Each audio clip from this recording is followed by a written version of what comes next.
So, guys, thank you, ladies and gentlemen, for joining us on this Black Men's panel tonight. We have multiple brothers here tonight, so we definitely have. You're pretty sure you remember Dynast Amir. We interviewed him. Maybe a few weeks ago, a week or two ago, Dynast. I think it was it last week or the week before Yeah, last? last week. My Yeah. mind, it's blank half of the time. I don't. And then of course we got Kellen here. You guys know Kellen. Kellen is the man. Yeah, he definitely take care of some things. Kellen, you in your Zulu hat tonight? Yeah, I'm in my Zulu. This is a royalty hat for anybody who wants to know. You can't buy this. You got to earn this. I don't think they could. Oh, there they can. Okay, yeah, we're good.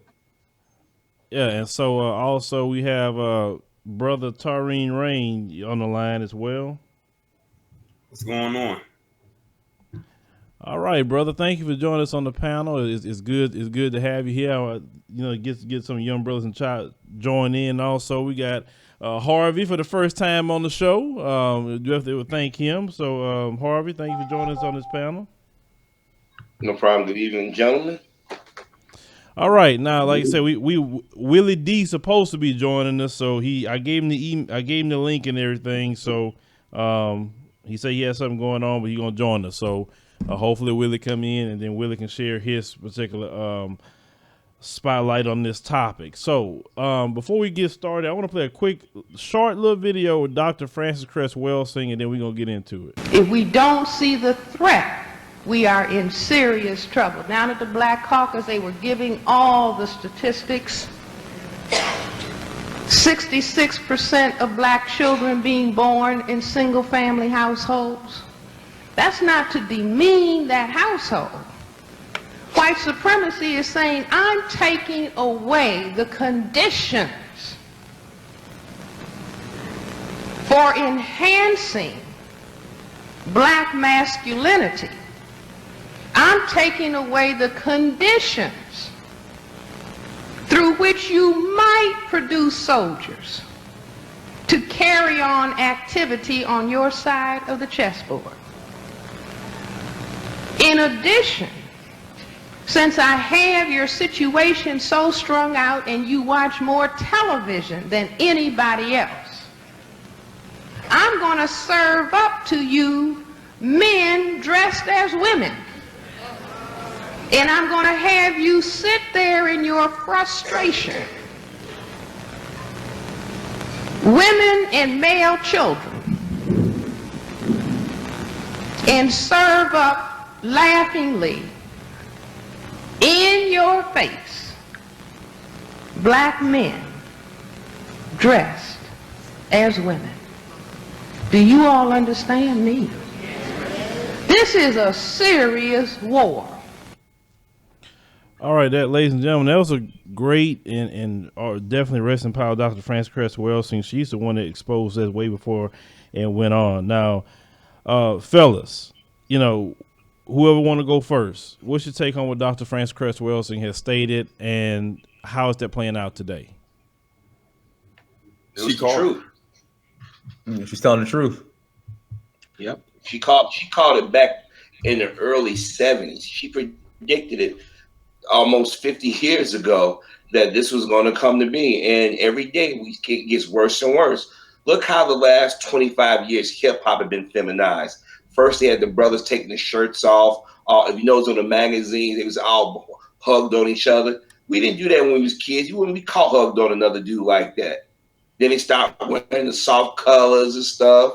Then they started talking about it's no problem kissing like another guy. And you saw Birdman and all them doing questionable things. So it's been pushed upon the so-called dominant, but we had to look at ourselves and realize that we've contributed to it in so many ways. I mean, our women even are going around saying they think that's okay for their sons to be feminized.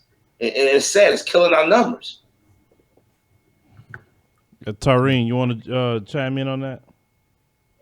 Yeah, like basically, like I said, she called it way back then before it became mainstream. I think it became more mainstream probably more in the early 90s. That's when you started to see it happen a lot. You saw it on, of course, Martin. You saw it on In Living Color.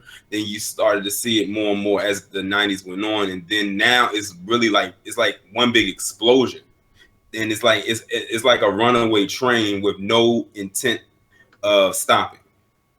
And if you call stuff out like this, then they're going to call you homophobic. And they use that, and they overly use that word and abuse that word. Homophobia means to be scared. The word phobia means to be scared of something. Calling stuff out like that does not mean that you're scared, but they throw that on you, just like white people use that reverse racism stuff on us when we bring up racism. Exactly. Dinus want to chime in? Yeah, and then I might be jumping a little ahead, but I remember you saying that I guess the guy in the dress is trying to become Instagram famous. Mm-hmm. Is that?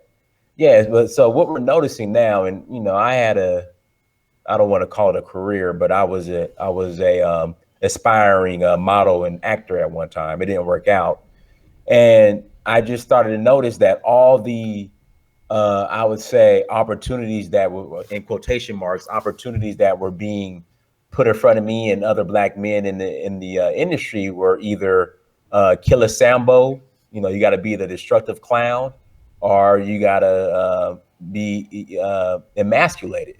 So that's part of the reason why I got out of the entertainment industry. And what's going on now, who these cats who want to be Instagram famous, the easy way in is to either put on a dress and feminize yourself, or be a killer Sambo. Like, what's this guy's name? Bonko or Bozo, with the tattoos all over his face, that he just runs around and,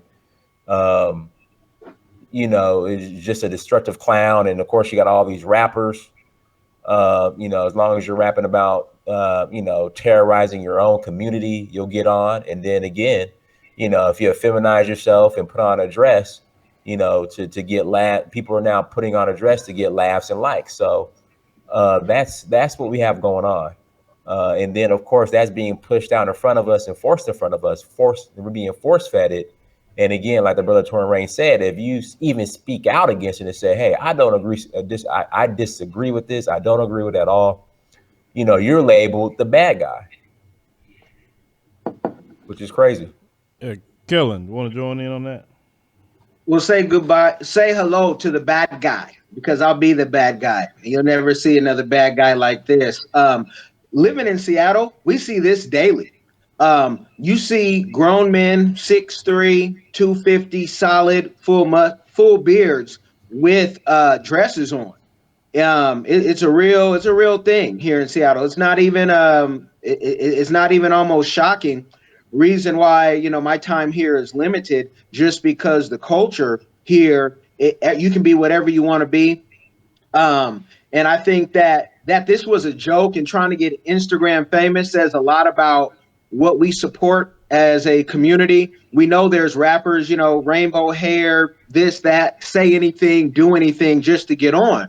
But being in the industry, we know that these people come and they go real fast, and that they don't have staying power doing entertainment. It's a fad. And what you really have to ask yourself is, after your time is up as the talent in the industry, what can you do next? I mean, it's a dang shame. Back in the day, if a boy was to even try on his mother's heels, he would get scooped out of those heels so quick, chastised, and he'd never want to do it again. So I don't know what's going on in America, where everything that is bad is now good, and dogs are people and they have rights and can sit on the airplane, and boys can wear dresses and identify as whatever they want to be. But it's not the America. I may sound like an old bigot, right? It's not the America that I know. So it's crazy. And sorry to interrupt. The guy's name is Little Boonk. And yeah, his YouTube, his Instagram page is Boonk Gang. So that's the destructive clown I was speaking on. Well, let me say something too, and then I want you guys maybe can follow up. What we're talking about here is not like, if some guy is just gay or transsexual or whatever, that's him. I don't speak on it. He living his truth, whatever that may be. That's between him and God, not me. But the issue that I'm having is blurring of the lines they're trying to do with straight black males. Like, you don't know if they're, straight. You don't know if they're gay. They're wearing dresses. Like we were just talking about this before the show got started. Is that how did he even fit in that girl's dress? Because at one point in time, dudes were hitting the iron a lot in the summertime, lifting weights, getting ready for football in August or whatever. Dudes are always doing something that's just that what dudes would do. And now these guys here can fit in women's dresses. They have no problem with that. And what's sad about this, and maybe you guys will chime in on this, is that when women say, where are the real men, when these white supremacists are out there beating you up, lynching you literally, but yet at the same time, they're defending this guy wearing a dress. Now, why is that happening? Whoever want to go first. Well, you have to go back to the women's movement. And I'm not indicting all black women, because I know there are going to be some sisters going to say, oh, here you go again, bashing black women, which I'm not. But our women were compromised and thinking that they didn't need the man. You don't need the man. What use is the man going to be in the household? You know what I mean? If you're telling the man that I'm the mother and father, I'm the breadwinner, you're emasculating that man. So he's going to say, why do I need to be in the household? So now if you have a son in the household, all you see is mom or other women, he's going to emulate those feminine qualities. And it gets passed on to generation and generation to the point it blurs and they don't know the difference anymore. So if any other brother come along and say, hey, young blood, you don't do that. Well, you ain't my daddy. Who the hell are you? And then they see it on TV and movies. I mean, when we were little, I don't know if you guys remember that movie, Mannequin. Where I remember that movie. I knew that movie every time I now as an adult, when I watch it or when I see it, I cringe because I realized they was telling us this was how we supposed to see black men as flamboyant. Nerds. I know exactly what you're talking about. Yeah. All the I know white what character nerds you're talking about. Girlfriends. But the black guy, if he's a nerd, he got to be gay. They was indoctrinating us back then. And even that's even why Michael Jackson had to even soften his features up, because they wouldn't take a masculine looking black man. He even said it. So so you see these things going on with fathers and grandfathers and uncles when they start getting locked up in the mid to late 90s. You took a lot of masculine men out of the community, and you left a bunch of guys that were confused or gay. And then people want to get popular and get YouTube famous. They do anything now to express themselves, and they know to get famous is by acting feminine. I mean, look at most of the videos on World Star and Facebook. You have transsexual men fighting each other. It's sad, but ultimately we got to check our women on this, because they get.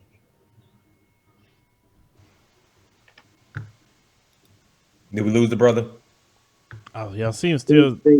I see him still there. I don't know what happened to his. Okay, there's Willie. Willie, thanks for joining us on the show, Willie. Yo, what's up? What's up? What's up, Willie? What's going on? Yeah, so Willie, I'm pretty. You seen that picture, right? Which picture? The one with the dude in the dress. That's on my Twitter. You seen that one? Where the dude got the dress on and the girl got the suit on? Yeah. Yeah, I saw that. Yeah, so we were just kind of chiming in on, because we were saying earlier that you have women. This young man is straight. Okay, he's not saying he's gay or anything like that.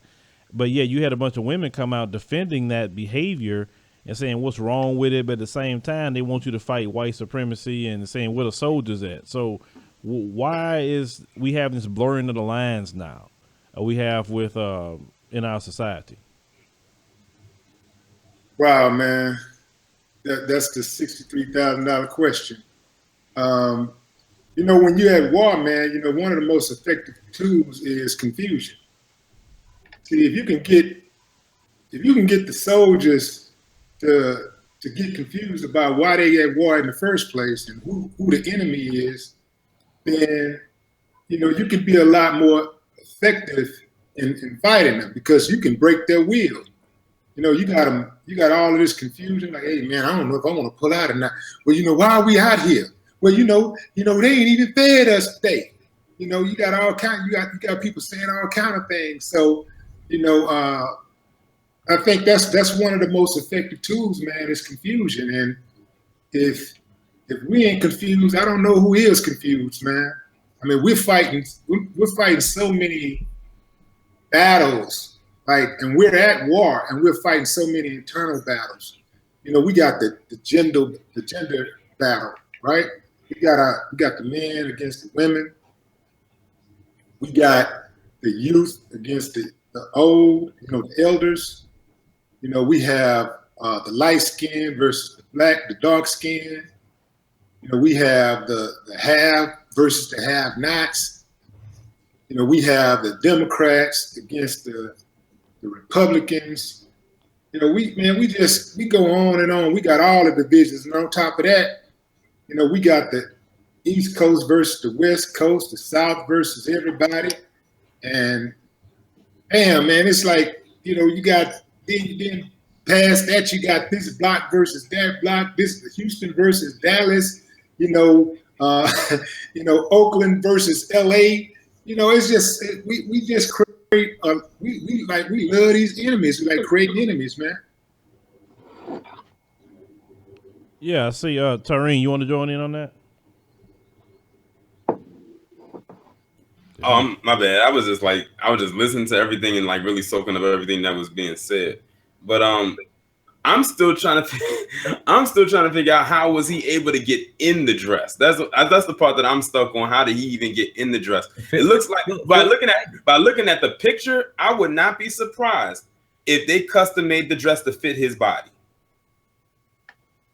Yeah, I think they did for sure. I don't want to think too hard on that because it was too tight. I could glance at it, but I bet it was a custom-made prom dress.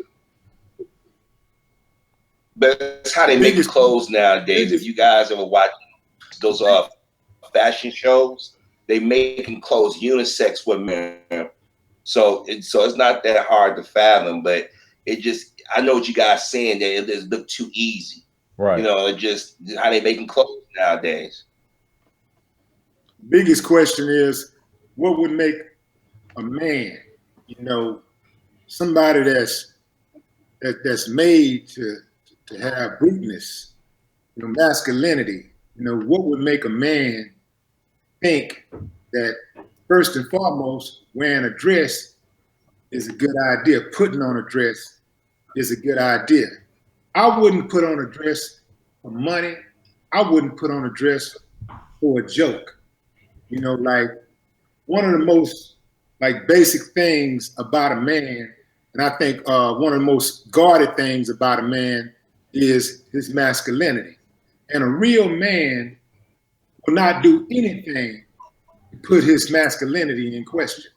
So a lot of people say, well, you know, you just insecure. You know, they see, these are defense mechanisms that they use when they come across real men and men who act like men. They use these defense mechanisms like, well, you're just insecure and that's toxic masculinity. Look, man, I ain't never heard that. That's an oxymoron. How can masculinity even ever be toxic? That's an oxymoron. But if they say it enough, you know, you'll have men saying, well, shit, I don't want to be toxic. I'm masculine. So I mean, that means I need to get rid of this masculinity and let me bitch up. So a lot of dudes are bitching up because, you know, they're under attack. You know, a lot of dudes are under attack also by not just, you know, white supremacy, but even inside of their homes. If they disagree with a certain type of thing that dudes are doing, the women get offended real quick. I mean, when we growing up, man, this type of thing never happened. Women understood, yeah, that dude is acting like a girl, and I wouldn't want nobody like that. And women understood that. Today, it's like, man, if a man speak on something like that, the women be the first ones to defend it and try to make you feel like it's something wrong with you. So, you know, personally, I don't have that kind of problem because, you know, like, you know, I shut it down real quick. You know, no, ain't nothing wrong with me. I'm not homophobic, you heterophobic. You can get out of here with your titles, all your little titles and stuff that you try to throw out there, try to make me feel uncomfortable, try to make me feel like I'm wrong. Now you got me bent. I know I'm right. I know 1,000% I'm right. Y'all change with the weather. Y'all change when them folks tell y'all to change. When them folks say, okay, this is what we doing today, that's what y'all do. That ain't me. I got certain convictions that I have, and I know that there's strong, solid convictions that are built on a solid foundation. And you can't shake them for nothing. You can't shake them for money. You can't shake them for acceptance. You can't shake them for influence. You can't shake my convictions for nothing. Now, there's certain behaviors that I may have that or had in the past that I thought I needed to improve on, or that I have improved on, because I feel like, I'm the type of person that believe in growth. I think growth is a good thing, and if you're not growing, you're stuck. And if you're stuck, you're not going anywhere. So I pride myself on growing, but I ain't never ever finna grow into a damn dress. You will never see me grow to that level. And I think we live in a type of society right now where people love to say, don't judge. Don't judge, or you can't judge, only God can judge. See, again, that's a defense mechanism. Don't judge. Man, every damn day, every last one of us wake up, we judge. Before we go out of the house, we make sure that our hair's made, well, not me, but the rest of y'all got hair. We make sure that our hair's groomed. We wash the sleep out of our eyes. We put on something nice. Because we know we're going to be judged. We buy those nice shoes or that nice watch, or we drive that nice car because we want people to say, "Yeah, whoa, that's loud, man." We're being judged every day, and we're judging others every day. But when somebody does something, when somebody judges you or judge somebody that's doing something that they feel is out of line, and or you feel like it's aligned with your principles, then all of a sudden they're judging. And see, that's just a defense mechanism for people to be able to do whatever old foul thing that they want to do and get away with it. But I think also what's going on, you have this agenda is being not only pushed here, and I have an echo. This agenda is not only being pushed here in the Black community here in America, but it's being pushed pretty much all over the planet, pretty much all predominantly Black nations. I mean, you have it going on in Africa where, you have Barack Obama go to Kenya, and he brought it up in regards to Kenya being more accepting of homosexuality. I want to say one of the ambassadors from the UK was in, I think it was Jamaica, and same thing, wanting them to legalize homosexuality, but they won't dare even bring this up in Saudi Arabia or any of those Middle Eastern countries. But for some reason, they bring it up in predominantly Black nations, and here in America, and the Black community is being pushed on us. So I mean, that's very very interesting. That's because those people in the nations you just mentioned are fractured. They're divided. And so it's easy to confuse people when they're divided and they don't know where they come from, and they don't have an independent mindset. They don't have a code of conduct. See, there's many nations in Africa that don't have a code of conduct, but they're going to ride for each other, stick with each other no matter what. Black people in America don't have a code of conduct. So this is why it's so easy to penetrate and to confuse people and get everybody off game to where we can't be the best that we can be, because we won't get on code. We refuse to get on code because many of us are indoctrinated.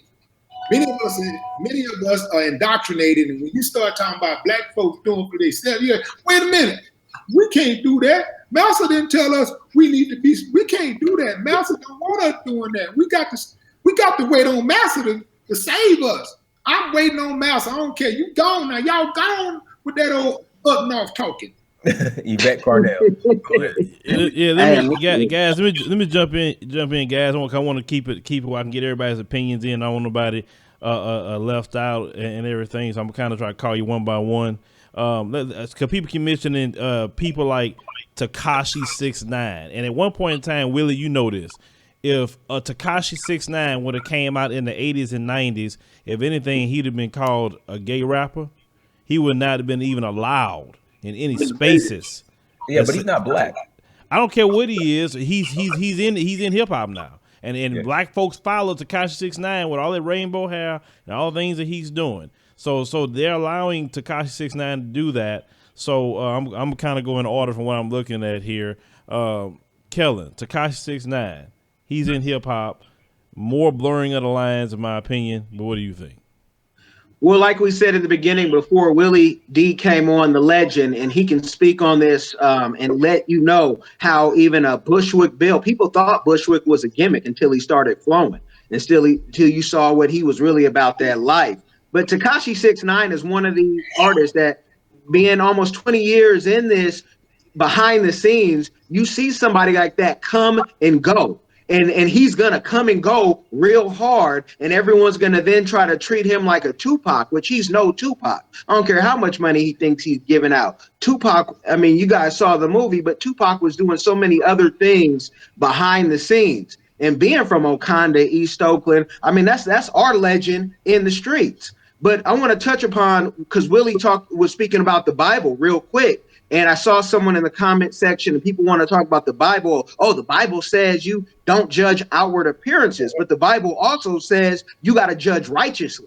And so if we're going to judge righteously and talk about why this boy even did it, to try to become famous. Fame is one hell of a drug, they say. But if you're just doing it for some fame and some money, the Bible also tells you don't love money. Don't love it. You know, you can like money, but don't have a love for money. Don't do anything for money, because what America is really aiming its people to do, this is going to be like the real life purge. They keep showing these purge movies on how one day you get to kill or do whatever you want to do to somebody. They're trying to put that in our mind frame, and it may not be our generation. It may not even be our kids, but their grandkids. They're making so many purge movies. It's like Chucky. You know, it's Friday the 13th out here. So I say that let's ask ourselves, why are we supporting these people that are mentally ill, first of all? And I'm not saying because gay or not gay. They're mentally ill because they're chasing a dollar. And the things that they were doing beforehand, they really had no skill. So after this, these are the people you're going to see trying to commit suicide or harm others. And then I'll let somebody else speak. Oh, Dynas, what's your take on that? No, I mean, he's right. I mean, it's just...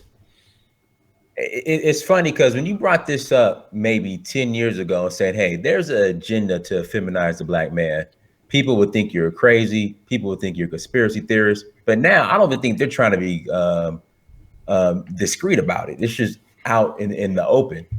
But I think, again, it just amazes me how they're really, really pushing this into the black community.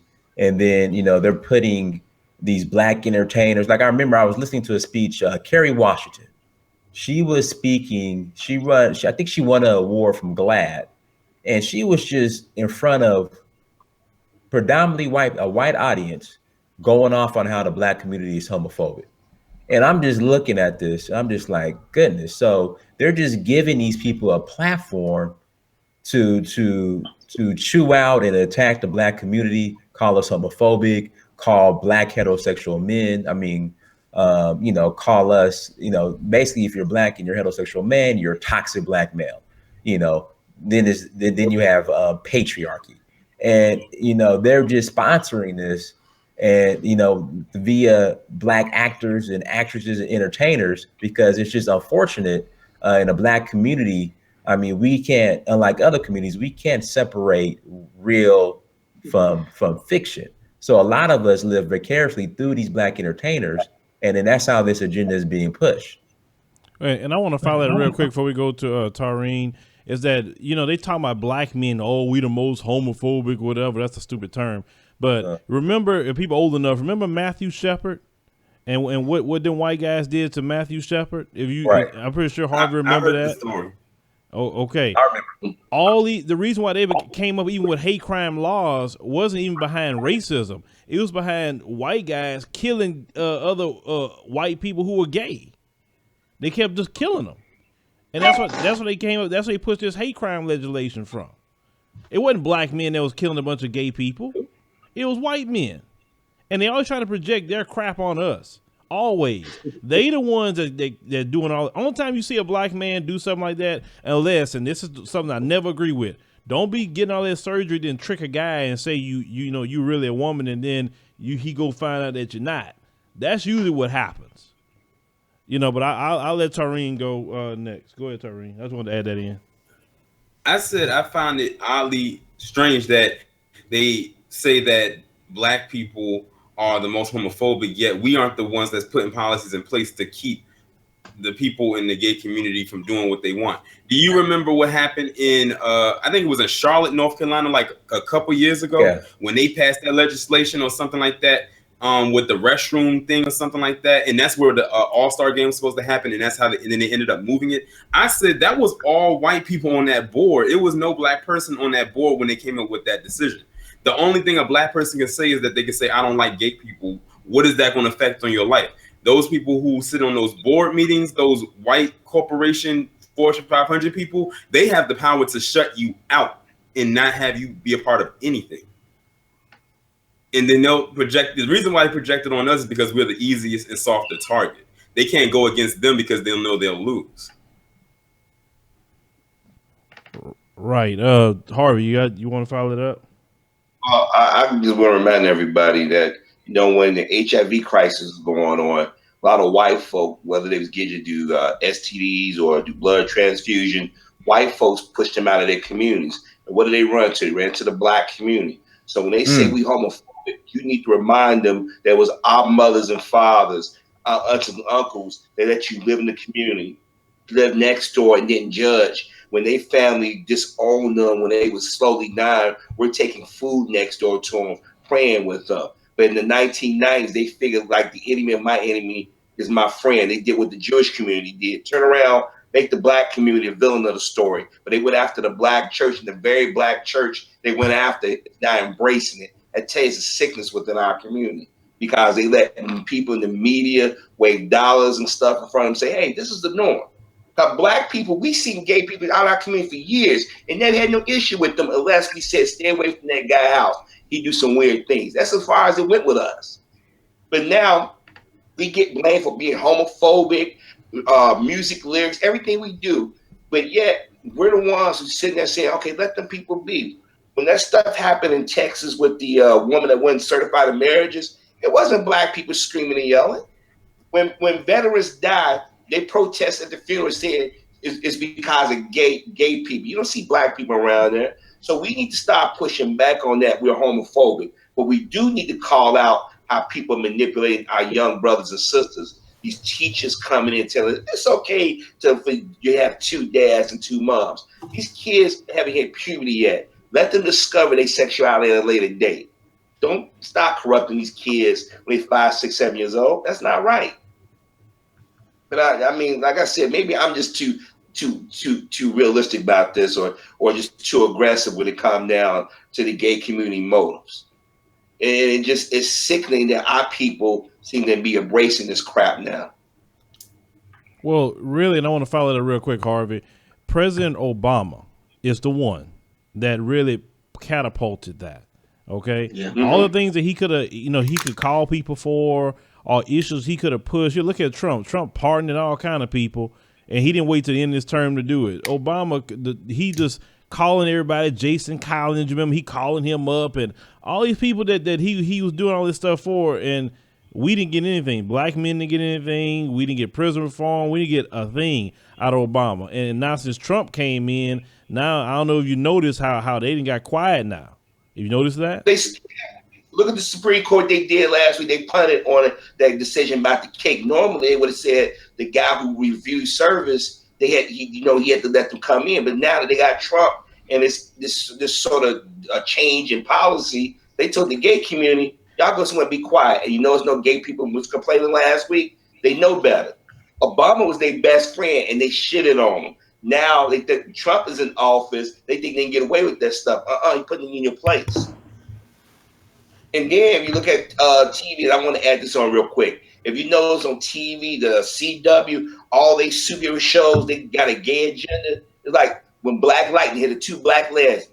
The guy was on what's that?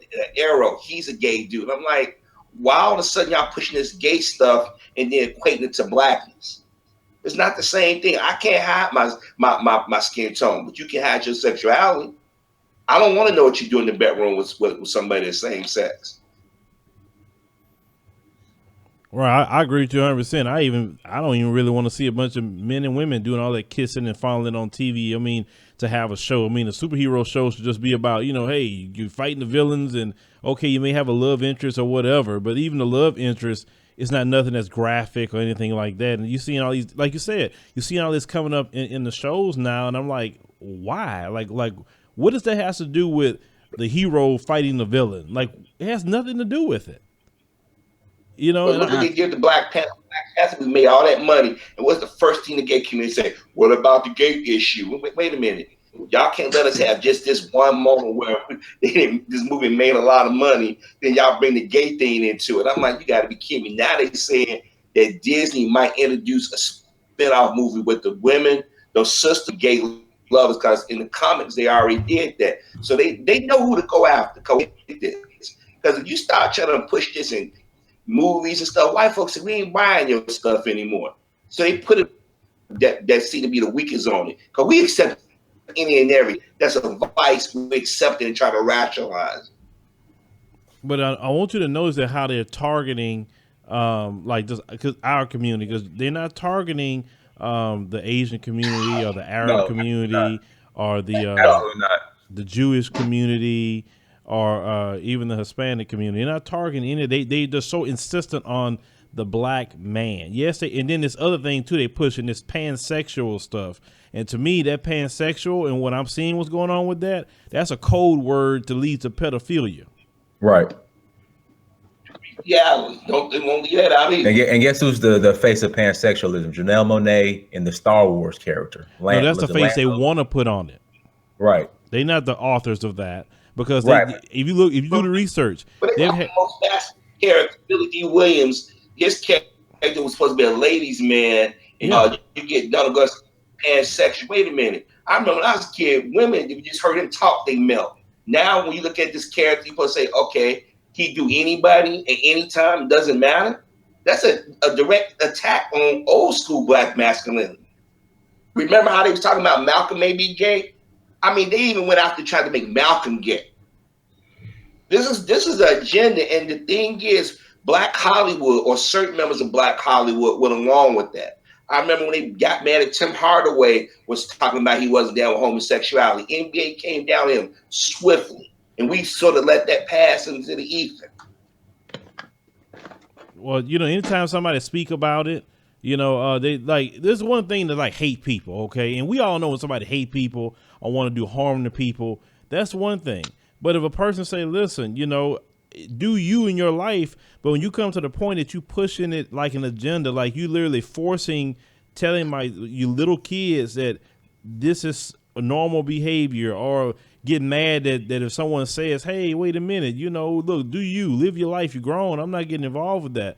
But when it comes to my little child and the different world that I want them to grow up in, all of a sudden you're a hater, you're homophobic, you're this, you're that. And it's like, that's not even what you're saying. And it's really, and let's call it what it is those who lean politically to the left, that group, the feminists, and it's like I've noticed the black feminists are worse than the white feminists when it comes to this issue, because they get angry with black men for saying, wait a minute, we need to stand up for our community.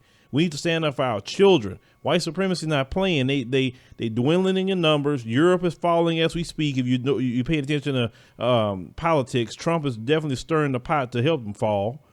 And they're going to get more and more violent because that's what all they know to do is violence. Okay, so who gonna stand up for the community?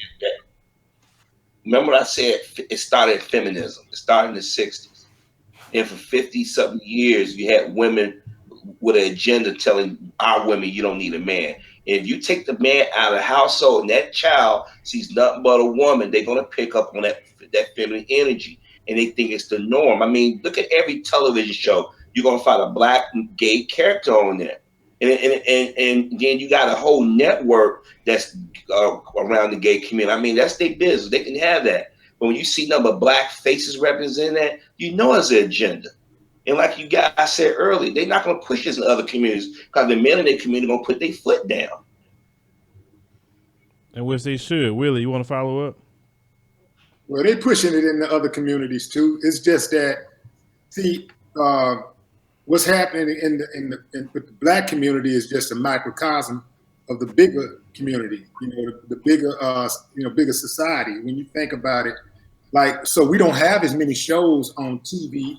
We don't get as many movies that go to the theaters. So the homosexuality thing that, you know, it sticks out like a sore thumb when it comes to the black community. You know, like what we represent, like like movies directed towards the black audience represent something like maybe like 1% of everything that comes out.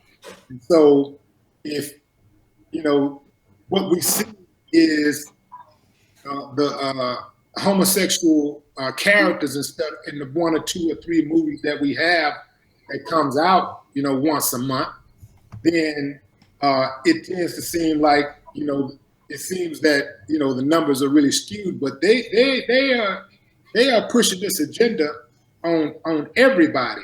But it does appear to be like designed to come after black folks, because if you look at how the what am I trying to say? If you look at how they push these movies, the sitcoms, the people that they give opportunities to, it's almost like, I got a gay character, you know, give me a shot. You know, I got a gay character, give me a shot. I think that if you look at the overall market, if you look at all of these movies got gay characters. I bet if you lined up the white movies with gay characters, the white sitcoms with gay characters, I bet you that those sitcoms and movies would outnumber blacks. But because we don't have as many opportunities, and it appears that everything that we do has to have homosexual characters and homosexual activity going on. So I think it's a world agenda, man. I think it's a world agenda, but it's definitely one of those things that's being pushed on the black community through hip hop. Now, I will say that hip hop is a major culprit when it comes to the pervasiveness of homosexuality. They're using hip hop because, you know, if you can get to the youth, you can pretty much guarantee yourself 2 generations. You can get 2 generations for one if you can get the youth, you know, because hip hop eats its young. You know, think about what I'm saying. Like, if I can get this youth, if I can get this generation of youth to accept this homosexual lifestyle, and I can get all of these black men to get on board with going any kind of way, whatever, doing whatever they want to do, you know, be this pansexual thing or whatever, then I got this generation, and automatically I got their kids. So it's an uphill battle, bro. Well, let me ask you guys a question and pose it to you. Now, do you think all of this is directly correlated to the young men not having no fathers in the home, Kellen? I think not having fathers in the home is a whole different. It's the same plan. It's the same plan that, you know, not having fathers in the home, we know statistically brings more crime. We know bringing more crime brings more jobs, especially for white males and white women who, you know, work for, whether it's the police department, majority, or CPS. I have experience in both of those things. And so when you create that that type of discord, and you don't have families, and you have women who are saying, you know, like it's been said many a times, we don't need a man, and then that boy commits a crime and that girl commits a crime. Now you're keeping jobs. If we would all go out there and get a piece of land somewhere foreign and have an option to leave, like many immigrants have an option to leave, if there was a exodus of us, or they even thought there'd be an exodus, we'd see all type of laws changed, because us staying poor is their plan. Us staying in their system, if you didn't have, it's 2 million Americans in jail, and we know we're the majority of them, there'd be like 790,000. If you took black people alone, something like that, out of the jail system. So if we start to leave and invest our dollars elsewhere, we would see change, because they need our money. They need us to be on the plantation. Because everybody who's, and this is my opinion, so take it for what it is. Everyone who's working to make them richer, whether you're working the 9 to 5 or you're working inside the prison, it's the same plan to keep us here, keep us at a certain status, but we need to build.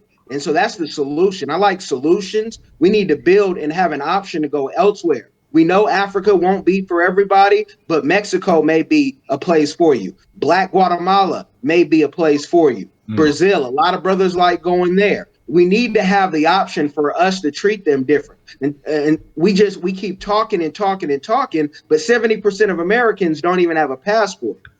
And we need to make sure we have our passport, so we have the option to leave, especially because we're one tweet away from some nonsense going on here. And if we all did that and got one piece of land, and I'm talking about in some places that would cost you $2,000, especially in some places in Africa, you would see a change, because they'd be scared. They need us. They need us to build.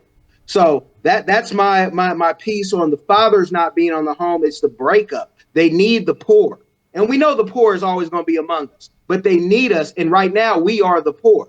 Even when we get to middle class, we're still poor, because a lot of us make poor buying decisions. And we go buy a $80,000 car and then try to go get $100,000, $200,000 plus house, and we only make $100,000. So we need to think, people, what you're buying and why are you buying it? The same way these boys are bidding in dresses to get some money. Why are you buying that big house? Who the hell are you trying to impress? And then I'll be quiet. All right, Dynas.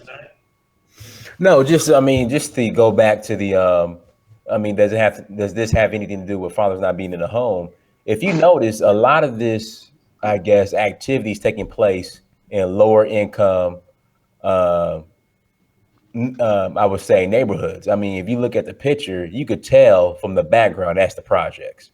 Now, I might be wrong, but I've been to the project before. That looks like the projects. And, a lot of these places are void of strong male leadership. So I think it has a lot to do with fathers not being around. Because, if there was a group of strong black men around, they wouldn't let that slide. And then also, too, just a message to the brothers who are trying to get on in the entertainment industry, and they think that putting on a dress is gonna help further their career. I mean, it's not going to help your career. Like, I'm telling you, it's not going to help your career putting on a dress and effeminizing yourself or taking very effeminate roles. I mean, for every I would say, trying to think of a guy who, let's see here, I don't know, Will Smith, who had a role, I guess, kiss another man in a movie. There's about 1 million brothers who thought by doing that was going to help them, and it didn't work out. So, again, I just think it's the easy way out. A lot of cats think the easy way in to the entertainment industry is by being a killer Sambo or a destructive clown, as far as, what we see in this rap music these days, exploiting and making money off of the dysfunction in the black community, or putting on a dress. And it's not going to work. But some dudes will do anything to get on. Some dudes will do anything. You talking about wearing a dress? Oh, they'll do a lot worse than that. They'll suck a man, to get on. And I'm talking about the ones who run around here talking about they straight too. They'll do that. They'll kill their mama. They'll desert their children to get on. They'll become breeders. They'll beat their woman, whatever. They'll sell booty. whatever. They'll do anything to get on. And there's people out there that co-sign that type of activity too. Well, you know, I'm gonna tell you the kind of person that's easy to spot. I'm gonna tell you the exact kind of person that would support something like this. This is how you know somebody that's capable of doing it. The ones who will defend them. Well, you know, he getting that money. Man, you think that man gonna turn down that kind of money? That's the kind of person that would do the exact same thing. They'll suck a penis. They'll give up some booty. They'll shake their booty. They'll get up on a strip pole, whatever. They'll kill a mama, desert their children for that almighty dollar. They'll do anything for that money. So those are the type of dudes that do that. You know, they'll do anything, and wearing a dress ain't no big deal because they probably been wearing a dress since they was 4 or 5 years old anyway. They just coming out with it. What's crazy, you brought up killing their mother. There was a rapper a couple years ago who killed his mom for insurance money so he could fund his rap album. I know exactly who you're talking about. Yep. Yeah. And the insurance money wasn't even that high. Like it wasn't even what, $50,000. Yeah. No. It was really low. It was low. And his mother, didn't she own like a salon or something? I'm sure if she went to it, she would have probably gave him the money. No, she swore the hell out of him. And that's how he still turned and killed her for the insurance money. And he went around the neighborhood telling people, you know, and he got cocky with it. But the thing is something else I want to mention. Y'all remember back in the day when Dennis Rodman was with Detroit and he was, you know, the bad boys, you know, Vinnie Johnson and all them, Isaiah Thomas and them. When they broke up, he went to Spurs and he got around Madonna. She said, to stay relevant, you got to be shocking. How you stay shocking? Dye your hair, but also feminize. She said, wear dresses. Everybody loved Dennis Rodman in the 90s wearing those dresses and going around acting like he might like girls and like boys. Today, he's considered a joke. They hyped him up to do those things, and now they turn around and throw it back in his face. Oh, you wore a dress. You can't tell us nothing, Dennis. This is what they do. Our brothers, you got these weak-minded brothers who want to get on and be famous. They do anything. Because I think about all the guys in Hollywood today have put on a dress at some point, and I'm like, it can't be that serious.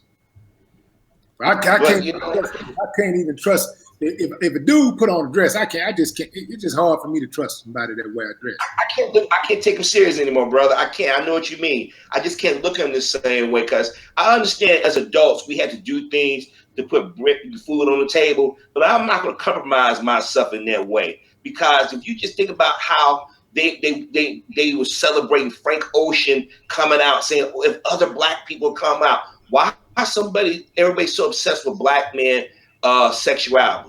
I mean, that's a rhetorical question. I mean, I know why, but the thing is, if they can emasculate us, they figure they can just have full range of our community. I think I know why. Because the black man has been seen as the figure of pure masculinity. And so it's like a jealousy trait because white men, for the most part, could never measure up to that. So they had to figure out a way to throw a wrench in there somewhere. And that's why it's really thrown onto us. Because if you really wanted to, if the standard of beauty was, or I guess you can say the look or image of what a masculine man should be, it will always go back to a black man. They don't like that. It's like I said, it's really envious and jealousy. Like I always say in a lot of my content, in my videos, we are the trendsetters of the world. Nothing moves or goes unless we say it goes. And then everyone else just latches on, and then they try to repackage it and say that they created it. Really? Yeah. Well, you got to remember too. Everybody pretty much takes their cue from us.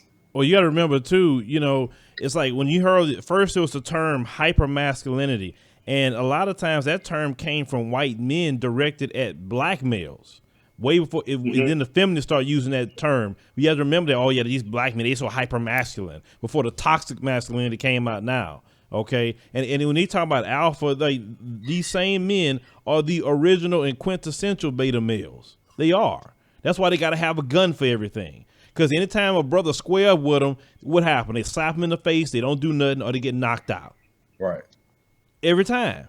Well, Well, look how the talk shows back in the day was. If you remember back when Geraldo Rivera got his butt kicked on the air, and they made sure for the rest of those talk shows that no alpha male get on there, because a brother's not going to take somebody getting in their face. So they started changing things in the media. I mean, just look how Lee Daniels and Tyler Perry are able to become directors and producers, but Spike Lee and cats like them are regulated to small budget films and stuff. I mean, think about the producers behind the scenes. Think about the shows they're writing, who's doing what. And it just, the thing is, with us as black men, it's going to come to the point where we're going to be the villains of the community.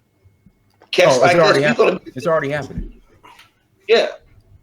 I mean, and it's sad. And I see little boys be feminized wearing skinny jeans and pink and purple. The Joker wear purple and pink. Let them do that. I don't want to see all that. Remember back in the early 2000s when like artists like Cameron was wearing pink and everything like that, and then they came up with that phrase "real men wear pink." Yeah, I remember that. And then people took it and ran with it for a while, and then that's when you started seeing a lot of black men wearing pink. These old loud colors that look like the Pack Annihilators. Yeah, it gets me how you see how guys sit now. You know, cross very feminine. You see guys doing that now. If my father saw me sitting like he'd knock me into next month, I watch how some of the women, the boys fall down, they run. Some say, let the boy scrape his knee up. He'll shake it off and make him tough. They don't want boys even to climb trees anymore. You know, when we was kids, we were trying to figure out how to get cars or try to get girls. These dudes trying to get famous by putting on dresses and acting feminine. I mean, up and down, down is up. I don't know, man. Maybe it's me. Well, let me ask you a question. It's something I saw, and I don't know if you guys saw this video. And my thing, it goes back to the children. There's this video where you have two, and we've seen a lot of this, that these Caucasians are adopting these black children. And I think you know what I'm about to say. I know exactly. Yeah, well, let me say it for some people who haven't seen it. So you got two little black boys, and these two white men have these, and they homosexual, and they kissing each other in front of these two little bitty black. Are both of them boys, or one's a boy and a girl? I think one is a girl. Okay, in front of these two children. I think it's two boys and a girl, right? Or is it just a boy and girl? No, it's just a boy and a girl. And okay. I'm looking at this, and I'm like, oh, what's going on here? Well, hold on, Phil. You didn't tell the whole thing. Tell them like where they were at. They were in bed. Yeah, they was in bed. The two men were in bed together, like, and it looked like it's basically when I saw that, because I knew this was going to come up in this discussion, because basically, like the two gay men, the two white gay men were in bed together, and you saw the little boy pushing the man's heads together to kiss. Yeah. While they were in bed with each other, and they were under the covers, so they probably didn't have any clothes on. Now, this is the issue I'm having, brothers. I'm just on the panel, and let's talk about this. We gonna have to get together in our community, and some of you brothers and sisters who can't have children, y'all gonna start adopting these kids, because they just sit up there taking our black kids and they quickly put our black kids in these white homes, and they getting abused, they're getting driven off of cliffs, you know, they're getting left in cars to die. I mean, they getting left in dog kennels. Now, there is this story that I had talked about on my original channel last year, where this black couple from Florida, they couldn't have any kids of their own, and then they found these siblings, and it was 7 of them. And they were trying to go through the whole adoption process to adopt them and everything like that. The agency was only willing to give them, I think, 2 of them, but the other 5 were going to have to get sent off to other foster families. But they was like, nope, if we can't get all of them, then we can't get any of them, but we want all of them. They fought tooth and nail and successfully got all 7 of the kids. Because they wasn't going to let no white kids be worried about no black people, man. I know exactly what you're talking about, because I have adopted siblings, and I know how the system is. And it is an agenda. If you notice the advertisement, they'll go get a black man and a white man, and they stick 2 little black kids in front of them. Look at Charlize Theron. She got a son. She flipped him over. He thinks he's a little girl. He's wearing princess dresses, got extensions in his hair. And I'm like, that's child abuse. Children do not understand sexuality at the age 4, 5, and 6. They might do things that you might make you suspect, but it's not until they hit puberty that it clicks in their head whether they're gay or not. Because I remember when I discovered I really like girls, I was in 3rd grade. From that time on, I couldn't stop thinking about girls. You doing everything to get by. These kids don't understand about being gay. They being introduced to stuff by adults who know better.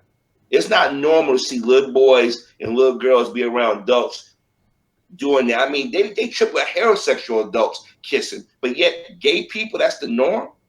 I mean, it's an agenda. And the thing is, they adopted our kids at mass numbers, and this is why so many are confused. When they get 18 and 19, they out there marching and saying we're gay and proud and all this other stuff. And then we're the bad guys of the story. And we're not. It's just that we don't want to see. They banned adoptions in Ethiopia, I believe. Oh yeah, I reported that. Now it's foreigners getting them. Yeah, foreign adoptions in Ethiopia. Because they know what's up. They see what's going on over here in the States, and they like, no, we're not gonna allow them to really come in and take our children. We're gonna let the people from here get first dibs, and as far as they're concerned, the only dibs on the kids that are here, because we are familiar with the people. These outsiders that are coming in, they're taking the children and doing whatever. Because I remember it was a story that came out a couple years ago where it was some white couple or some Asian couple, I forget who it was, went to some country in Africa and started adopting these kids, brought them back to the States, and pretty much made them house slaves. Weren't they from Ethiopia or Somalia, one of the places? Yeah, I believe so. Yeah. Yeah, because like I said, I remember when the government made that decision because they had saw like these Ethiopian kids was adopted, and they were brought to actually out there in Kellen's area, Seattle area, and they abused these Ethiopian kids and end up killing them. And it is all those stories that kept being reported back to the Ethiopian government. They say, hell no, we shutting this down. And it's not that we as African Americans was going to Ethiopia and adopting them. It was these Caucasians. And my thing is, go ahead, I'm sorry. Yeah, my thing is, why do you want them? You know, and then I talked about this. You know, some people want to call me at times the Black Alex Jones, whatever. My thing is, I think you want to suck off some sort of touching their hair and trying to take the spirit away from those children, because they're like, why are you always so touchy feeling with our people? Why you always gotta be putting your hands on them? And do you know that melanin is actually publicly traded by the gram in the stock exchange? You know that? Mm-hmm. I know that. Yeah. Now where they getting that from? Now they say they're getting a lot of it from Planned Parenthood on these aborted children. And see, that's something else we have to talk about as men too. Is that look, we have to get on code as men and say, wait a minute, abortion is genocide against our people. I know some men feel different about that. I understand what you're saying, but our women got to start taking responsibility too. Stop choosing to lay down with every Tom, Dick, and Harry. Every dude is not a man. Just because he got a penis, he ain't a man. Because I know a lot of these females out here would rather lay down with a gay guy because of his fashion sense or because he got a little money. I'm getting serious, man. I've seen it happen. I'm looking at this. I be seeing some fine females, and they say, "Oh, that's my son's father." I'm like, that flaming dude, that dude switching harder than my mama used to switch. And I'm like, wait a minute. And I'm like, but he can't provide for you. He's going to compete against you. And they don't see it. Like, I remember a few years ago, this guy was in Chicago. He killed his daughter. And I remember me and my father was telling my sister that the guy did it. And my sister couldn't understand because he's competing against his daughter. He wants something that she has naturally. And if you notice, most gay men resent women. If you really look at it, especially black women, they mock them in public, but yeah, our sisters still defend them. I don't understand that. It just I don't know. It just maybe it's me, maybe it's a sickness. I just think that our people are fighting so many battles. I don't think we're paying attention to this one because this is going to kill our numbers big time. And the thing about it is, Go ahead. I'm sorry. Go ahead. I'm sorry. Go ahead, bro. I'm sorry. No, I was saying we're fighting so many battles, but we're fighting everybody else's battles except for ours. You know, Exactly. I moved from California to Georgia, and in Cali, you have black men fighting for feminism. You have black men fighting for LGBTQ. You have black men fighting for non-black illegal aliens. But anything that has to do directly with black people is like, Basically, what people are doing is they're fighting for whatever is trending right now. Right. So if that's trending right now, that's what they're going to fight for. And unfortunately, fighting for your own and what's actually supposed to be just for us is not trendy enough for them. And that's true. It's like right now in Chicago, they got those kids from that school in Florida got shot at. Now, my thing is, it's traumatic for those kids, but our kids die every week. Everybody making jokes about it. I'm sitting there saying, we constantly joining everybody else's battle. And I guess we think if we join their battle, they're going to turn around and reciprocate. We It's not going to happen. 50, it ain't going to never happen. It's never going to happen. And like I said, I don't get off on other people's pain and stuff, but I'm at the point I ain't got none. You know what I mean? My concern is my people. Why do you think I came up with the phrase I feel nothing? Yeah. I didn't got to the, like, what's the old boy with the teacher? I know nothing. I'm tired of seeing our people manipulated in media. It's gotten to the point where I just tear up and I just call up the TV. I'm like, it just can't be that hard. And I see a lot of these kids being manipulated. Like right now, I would love to go back into the community, not the high schools, because by the time they get to high school, they inform their opinions. You get them in the grammar schools. You teach these kids about respecting their bodies, respecting the community in which they live in. And if some adult is doing some inappropriate, tell somebody. Because a lot of our kids are being molested, and these kids are confused about their sexuality. Because a lot of kids don't understand that when their body do a physical response, that's just normal. That don't mean you like it. It just means that your body is reacting to touch. So now you got boys that being touched by men thinking that's the norm. They think they're gay when in fact they just haven't been exposed to the opposite sex. You have the same thing with girls. So they grow up thinking that they're gay, and then you're like, nah, you're not gay. What happened to you? I was molested. There you go. Look at Todd Bridges. Todd Bridges was being molested. If his co-star didn't have sex with him, he said he probably think he was gay today. You heard about Isaiah Thomas's son? Pardon me? Isaiah Thomas, the basketball player's son? Yeah. Isaiah, look, did you notice Michael Jordan, Magic Johnson, Isaiah Thomas, all three of the top NBA players got children that are gay or queer. You know, and did y'all notice that Michael Jordan's daughter, she's gay. Magic Johnson's son is gay. Isaiah Thomas' son is gay. That's a hell of a coincidence right there. But they got him in California half the time too, and you know that environment. Well, yeah, but remember the rumors was going about Magic Johnson back when he caught HIV and all this other stuff, and now, and I mean, I'm not trying to crap on Magic Johnson and stuff, but when you see black people like him going hard for the gay community and stuff, you got to start asking questions. Well, this is a question I have, and just as a man. Okay, I don't understand why some, not all, the women that defend that within our community, like, do you realize that a lot of these guys like trying to go after even the same men you want? Phil, listen, I was getting ready to say that. I said, how much do you want to bet that a lot of the women that are defenders right now would turn on them quick, fast, in a hurry if they found out that their so-called gay best friend was sleeping with their man? They would probably kill both of them. Oh boy! This is just a men's conversation. We got this is what men talk about. Out of frustration because she feel like she got betrayed by her man, and also scared that she probably is going to catch something because he slept with another man. Could you have women? Could you have some women? Some women, some not all.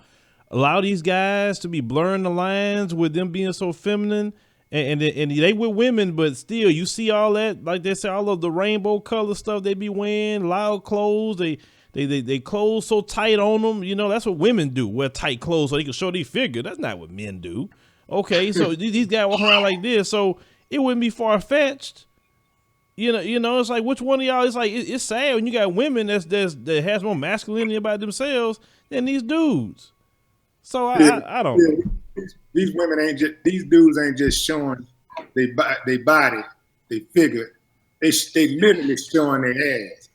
You know, they got it out. They showing their booty crack. You know, they walking around with the pants underneath their butt cheeks, like where you can see the full form of their ass, the shape of their ass, and their pants are right underneath it. And you see the draws and all of that, and the ass crack, everything. They're advertising it. You know, like for me, I know I don't want nobody, you know, like you can't see my draws unless I'm giving you some draws. You dig what I'm saying? Exactly. Seeing my draws. You ain't got no business. That's why they call them underwear. You wear them under.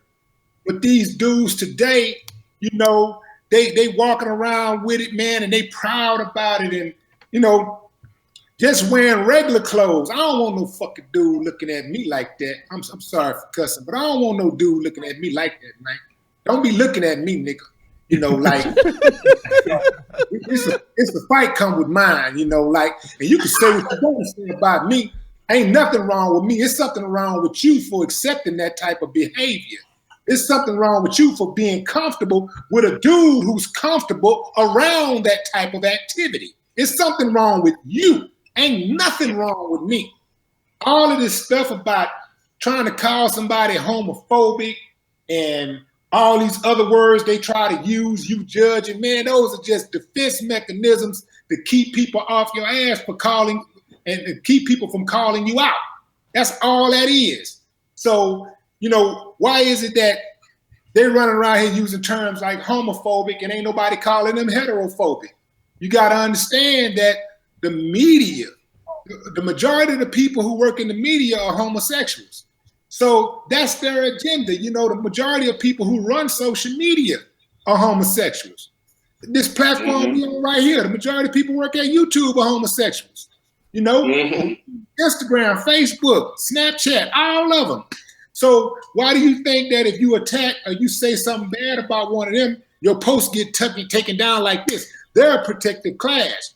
But black straight men aren't.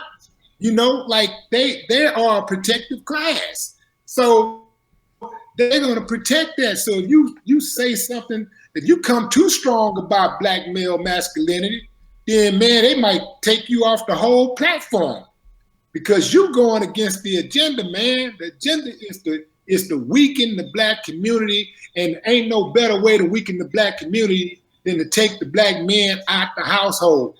And any woman who thinks that she can replace the black men with anything is sadly mistaken, and she is lost. And she will get her rapture. She will get her wrath from God. I can guarantee you she get her wrath. Ain't no way possible you're going to find a good life and you're going to have a good, healthy life, a good, live with a good conscience. Your spirit going to be corrupt if you do anything outside of what's ordained by God, what's natural. You know, that is the reason why everything's so messed up, man, because the world is so off its axis because everybody want to be something that they're not. And everybody is accepting that. You know, you got men want to be women, women want to be men, you got men want to be women and men, and you got people out here marrying, having sex with their children, marrying each other, the same sex as marriage. In a minute, I guarantee you, mark my words, it's gonna be somebody gonna legally marry their dog. I can guarantee you. That already happened. Dogs. They talking about that. They already talking about that. Dogs already happened. Next to human beings. In fact, in many cases, dogs are put ahead of human beings. So the dog is like when we run around here talking about I'm the top dog, what's up, dog? Man, the dog gonna really be like the leader of the house. I mean, he's gonna be the leader of the house, the dog. Like this dog who live there King live over there, man. You know, like can't just run up on that house right there because King live there, and King gonna be laying up on the sofa with his wife, and they gonna be doing whatever they do. They gonna be watching whatever, laid up like this here. King gonna be eating and gonna have his clothes on, everything, man, laid back with the woman. Tell him all that's coming. You got a lot of people think I'm tripping, but what is coming, man, sooner than you think. Like ain't nothing wrong with me. It's something wrong with you. It's interesting you say something about the dog thing because I was on my way home from the gym today, and I kid you not, I saw a sticker on the back of somebody's car that said, "My heart belongs to my Rottweiler," and I said, "I'm sure your body belongs to your Rottweiler too." Let me tell y'all something. Bill, you know, and I talked about my service dog, right? I go places, my service dog get more respect than me. They know his name before they know my name. I'm like, ain't this a blood? He's supposed to be helping me. And they greet him. I got a family member say, "Hey, how's your dog?" I'm like, wait a minute. So y'all ain't that far off. Dogs get more respect than us as men. I've said that though, Harvey, I've said that many videos. I said that Fido has more rights, privileges, and love in America than a black man has in America. Trust me. They'll kill a black man. The police, they're like, what did he do? Shoot a dog. Oh my God! What are you doing? You know, I've seen videos like that. They just going, they losing their minds. I was getting out my car the other day because, you know, the weather up here, it's gotten hot and it's supposed to be almost like 100 tomorrow up in Chicago. And I'm getting out my car before I can open the door to get my dog out. The lady said, "Don't leave your dog in the car." I'm like, please.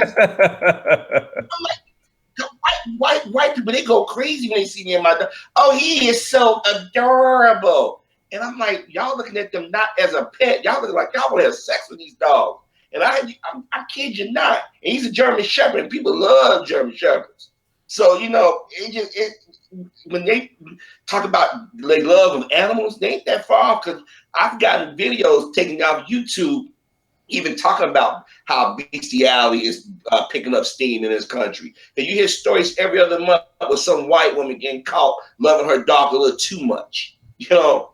And also, I want to bring up something real quick. Joy Reid, you know, Joy Reid is under attack by the gay community. Now, she went out and carried that water for the last year or two. Now they said, "Okay, bitch, we don't need you no more." Don't be surprised when the next few months she either resign or NBC replace her, or they cut her back. They don't need her anymore. They use our women to go out there and push their agenda. I just want to mention that. I think that's something we also got to bring up, how our women go out there and carry their water, and then when they use them, they toss them to the side. Look at Goldie Taylor. She disappeared. Melissa Harris Perry disappeared. Just think about it. Tamara Hall, gone. All the women is out there carrying that water for the gay community. They ain't nowhere to be found now. Hey, I'm going to say one. Don't feel sorry for them. Don't feel sorry for them at all. I'm going to say one more thing about this dog thing, man. These dogs also, you're going to start seeing dogs at the clubs. No, Willie. They already at the basketball games in Seattle. The dogs, everything, man. The dog gonna be dating men and women. They gonna be walking in with the dog all in the champagne room in the VIP, drinking like drinking out the bottle like this here. The dog gonna be live like that, dog. I'm telling you, it's coming. They gonna be. Hey, Willie, they gonna be overseas. They're gonna be coming in the club with them, and they're gonna be leaving the club. Where y'all headed, man? We finna go to doggy after hours, dog. You know, and we're gonna walk in there, man. Willie, the dog's gonna be going to the Palace Inn too. I'm telling you, man, gonna be all kind of freaky dog stuff going on, man. These people is out of control, man, and the part about it is that a lot of black people want to be accepted so bad. A lot of black people want to get in that gate so bad, want to get to that white dollar so bad that they'll do anything that Massa tell them to do. If Massa say this is what we're doing today, that's what they're gonna do. They're gonna do whatever Massa say, whatever Massa put that. When Massa put that agenda out and say this is what we're doing, that's what they're gonna do. Massa say we don't like this movie. We need y'all to boycott it.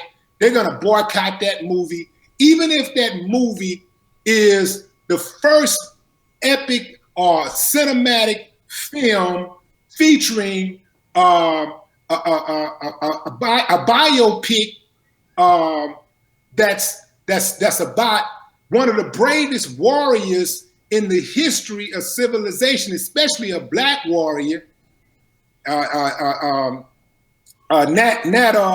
Turner. You know, when you got a Nat Turner who fighting back, who doing what all of these people saying, this is what we should have been doing all along. He finally fighting back. He killing, he's slaying the master. And that y'all gonna wait to boycott that movie out of all of these trash ass movies that black filmmakers have made, that white filmmakers have made, white filmmakers who have been accused of sexual assault. All of these movies they've made that y'all went out there and enjoyed, all these trash ass movies y'all watch, and y'all wait till you get a warrior movie, a movie about a real true black warrior comes out that's shot well, it's directed well, it has a great story, great acting. It is an epic film. And y'all wait for that movie to boycott? You stupid niggas. But look, I'm glad you saying that. But look, you know, hold on a second. Hold on a second. Under the bus. But hold on a second. You know who we really need to point the blame out to, who springboard a lot of that?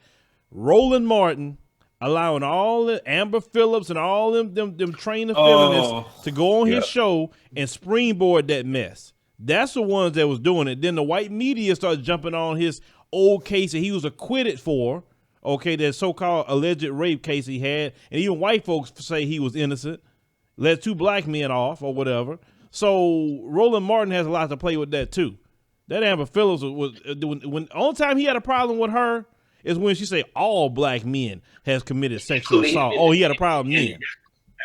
Because all through the year of the build up to that movie, Victoria Burke, she's a lesbian. Amber Phillips is a lesbian. Angela Peoples always talking about the Nat Turner film was showing rape when the sister that played in the movie, who played his mother, said that's not what happened. She said, "Did you guys even see the film?" All of them said, "We never seen it." So they said, "How do you know it's in the film?" But Gabrielle Union, who started the film, lied and said it was stuff in there. I'm like, I watched the film backwards and forward, and it had none of those things that they said was in there. And that's what rubbed me the wrong way. You had a person that was actually in the film lie on Brother Nate. Then you got Robin Roberts ambush him on Good Morning America. Right. You had Oprah Winfrey throwing shade. I'm like, why are y'all going after this film? But Lee Daniels said that black women carry more diseases, but y'all watch Empire, having Empire parties every week. Right. That baffled the hell out of me. I think a lot of. Go ahead. I'm sorry. Go ahead. I'm sorry. Dinus, go ahead, Dinus. No, I think a lot of it has to do with having a lot has to do with just. Hold on. I got to echo somewhere, Dinus. Hello. Okay, go ahead. Yeah, I think a lot of it has to do with just. I think a lot of black women who think this way have unresolved daddy issues. That's what I'm starting to notice. When you really break it down and have a conversation with them. Because what they're saying makes absolutely no sense. But when you really, really unpackage it and you break it down, they have unresolved daddy issues. And they have so much anger towards their daddies or the men in their males that are in their immediate family that they want to generalize all black men in this type of way. And then you get, you know, the white feminists or white entertainment industry or how they'll put in a battery in their back and cashing their and cutting their checks. Then it's just all out war. So I think that's the main reason why we're dealing with this. Well, guys, let me ask you guys a question, and this is something we really need to talk about. It's probably the last question I ask you guys. Let's talk about the Me Too movement here, because that is a serious. Let me get to it. That is a serious thing for black men, because now they are framing the Me Too movement, they have solidified it as putting it the face of it as black men. We just heard about Todd Bridges with the other lady from Different Strokes, which they were teenagers 40 years ago. Okay, we know Todd Bridges' story. If anybody should be a representative, as he stated before, of Me Too, it should be Todd Bridges, but he was a victim. Okay, then they tried to go in after Jamie Foxx.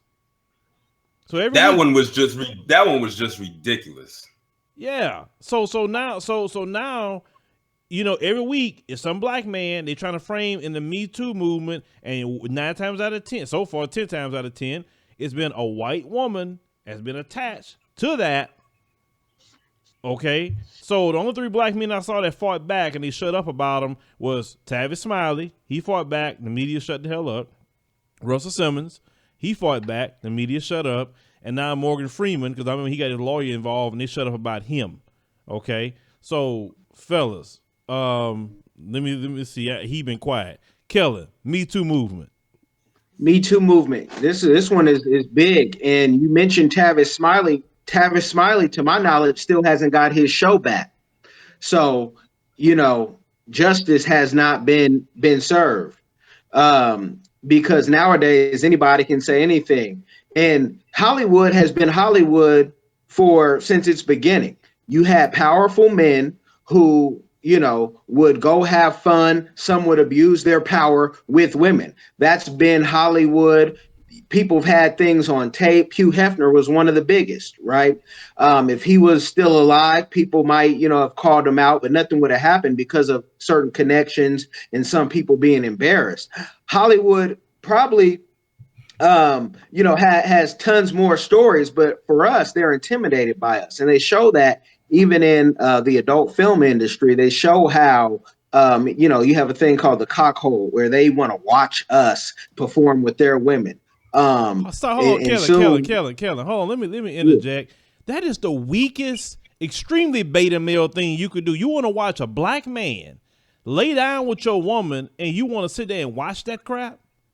No straight alpha male would ever, even if his woman even mentioned that, she out the door.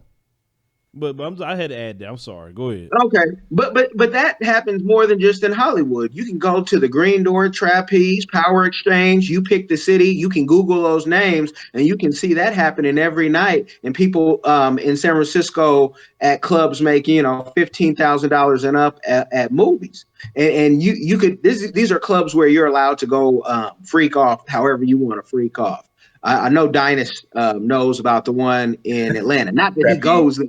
But but these clubs are in every city. You have them in almost every city, and I've traveled to many and lived in many. So this Me Too movement, of course, they're going to target us more harshly. America was never built for us. We were here to build it, and then I think go elsewhere. Where I've been to a little over 10 countries, and I find peace when I am out in these countries, and I'm gonna have my summer spent out in different countries because this Me Too movement, all someone has to do is say something about you. We used to book models for different magazines, and a lot of times when you had the only female magazine owner in hip hop was Julia Beverly.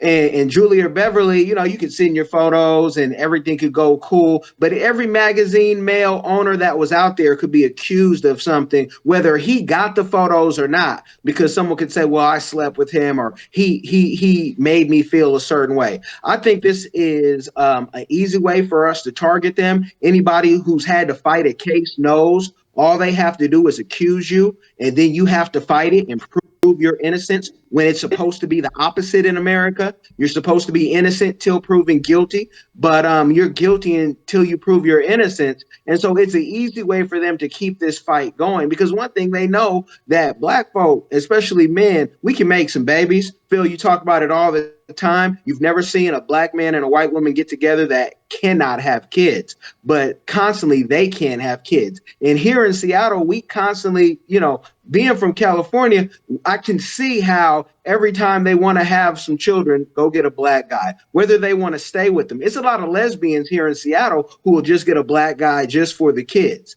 and they'll marry him and everything and play the game. I got a couple friends who are caught up in those situations. But this Me Too movement, it's just a way for us to, especially if you're in entertainment or have some type of power position, to knock you off. I got neighbors who got knocked off and they were doing social services because they touched the shoulder of somebody, you know. But when they want to get us out of the game, they've done it with Tupac. They try to do it with Kobe, with Tyson. They try to knock you out saying you're a sexual predator. And that goes to why marijuana was, criminalized for so long, because they were worried what we were going to do with their women. So the Me Too movement is just another assault. The real question is, what are we going to do about it? And are you going to stay in a place that constantly hits you over the head? Or are you going to invest in something where you and your children can be at peace at some point? Because fighting is cool, but you'll catch a heart attack at 60 trying to fight this fight forever. Me, I'm trying to enjoy some of these little coins. So that's my thing on the Me Too. It's just a way to get us out. Dynast. No, I mean, like Kellen was saying, man. I mean, it's just I think a lot of that to do too is just taking away wealth from not only the black community but black men in general. I mean, look at Morgan Freeman. I mean, he lost his visa endorsement. He lost some other endorsements. And if you listen to, the women who are claiming that he harassed, I mean, the shit is just so weak. And I'm like, hold on. So this man just lost, hundreds of thousands in endorsements because he looked at you a certain way. Are you serious? So it's to the point now, I mean, even flirting with a girl, you could lose everything. And I just think it has to do with the feminizing the black man, because they know we have swag. They know we could pull just about any woman on the planet, no matter what demographic, what race she is. And I just think this Me Too movement and, the way they're going after black men and what they're claiming they're doing is just a way just to say, hey, don't even look at women, because this is what's going to happen. We're going to take everything from you. And that's what's going on. But like what Kellen said, why continue to invest, especially those who are pursuing Hollywood? Why continue to invest and waste your time pursuing a industry that's telling you that, look, either you're going to be a killer Sambo, you're going to have to put on a dress. And if you're a heterosexual male, if you even look at a woman or even wink, we're taking everything away from you. I mean, why even do that? And these days too, and I wish I would have went this route when I was pursuing the industry. I mean, all you have to do is have a cell phone, a camera phone, shoot your own skits, and you're going viral and you're making more money than a lot of these cats in the industry who are knocking on doors, got to show their, got to show up and read lines and send off their headshots and then deal with all the politics and the bullshit. So I just don't see the purpose of even trying to pursue Hollywood or the entertainment industry these days. Because again, if you're not a killer Sambo, you have to be a killer Sambo, destructive clown. You have to put on a dress, or if you're a so-called alpha male, if you even wink or look at a woman, here comes Me Too movement. Yeah, Taurine, what would you take on that? Well, you already know, by the way, when you started to frame the question, how I feel about it. But let me just say it right now, and excuse my French, but I cannot stand the Me Too times up bitches. I can't. I really can't, because it's like, well, first off, how it started off with the person who founded it and how they managed to take that and twist it and bastardize it into their own vision or their own version of what it is now. It's just, it's crazy. And like I said, I think at this point, they're not going to slow down at any point. They got their golden goose in what they on Bill Cosby. And now they are going times, what seems to be times 1,000, because the recent one with Jamie Foxx and that one, I'm like, you really going to accuse this man of assault because he supposedly slapped his penis across your face during sex? Really? 16 years ago? When I saw that headline, I thought it was a joke until I actually Googled it and saw that it was real. And I'm glad that he's taking legal action to go back at this woman. And like some people have said about Todd Bridges, he was molested as a kid. and they're not going to say anything about it. They didn't even say anything about it when Terry Crews came out and said what happened to him when that white guy had grabbed his junk in front of his wife. They just blew it off and said, "Oh, well, Terry Crews is this big buff black guy. He should have been able to handle himself." In so many words, that's what they said. Even when Lupita Nyong'o came out and said what she said about Harvey Weinstein, her stuff only stayed in the media for what, maybe a day or two, and it was gone. And that's why I said that when it comes to this Me Too, Time's Up, whatever you want to call it, that doesn't have a place for black people. So that's why I'm mad even more mad when I see a lot of black people jump onto that gravy train. And I actually did a live stream last night on my live channel, and I had to go in on Sean King because he put out a tweet involving Jamie Foxx where he said that over like maybe 6 months ago, these were his words. He said several black actresses came to him and said that Jamie Foxx had did something to them that caused issues on the set and why they don't want to work with him. I said so many red flags came up when he said that. I said, if this happened 6 months ago or whenever you claim that you talked to these actresses, why didn't you say anything then? And these actresses that you claim to talk to, who are they? Because he didn't drop not one name. He didn't mention any names. He just let it be so vague. And he said several, so he didn't give an exact number of who he talked to. And my last question was, why would they come to you for a so-called exclusive when they could have went to, say, Entertainment Tonight or Access Hollywood, hell, even TMZ? Why would they come to you? So, and when I was looking through his thread, people was going in on him, and rightfully so. He has earned the title of Talcum X for a Talcum reason. X. Talcum X. Talcum X. I was just about to say that. I said that man is to not be trusted at all. I was so mad when I received that because one of my subscribers had sent me that tweet, and I was so mad when I had read that because he has a history of doing stuff like that. Like, he will cover himself up to make it seem like he's quote unquote pro-black woman, and then he'll hop the fence and he'll be on whatever wave he can jump on when it comes to attacking black men the next. Well, you know, he came underneath that wave of Black Lives Matter, so you already know, right? With that. Harvey, what's your take on Me Too, man? Well, brother, you know I've been yelling about this for about 4 years. It started with that catcall video when that white one went through New York and not one person was white in the video, and there's nothing but brothers. That was a dry run. Then they went after R. Kelly again for something that we've known damn near 30 years. Then they brought Bill Cosby. When people brought Woody Allen, they bagged off. But then when they realized, they say, hey, wait a minute, all these rich black men, and you got the black president, we got to put these niggas in check. So how you destroy black men? You accuse them of messing with children, or murder, or messing with a white woman. And anytime a white woman yelled, the media quickly proclaimed them as victim. People should be suspicious when Gloria Allred get involved. She seemed to only go after black men. I mean, it's like every time you turn her and her daughter, they go after some brother.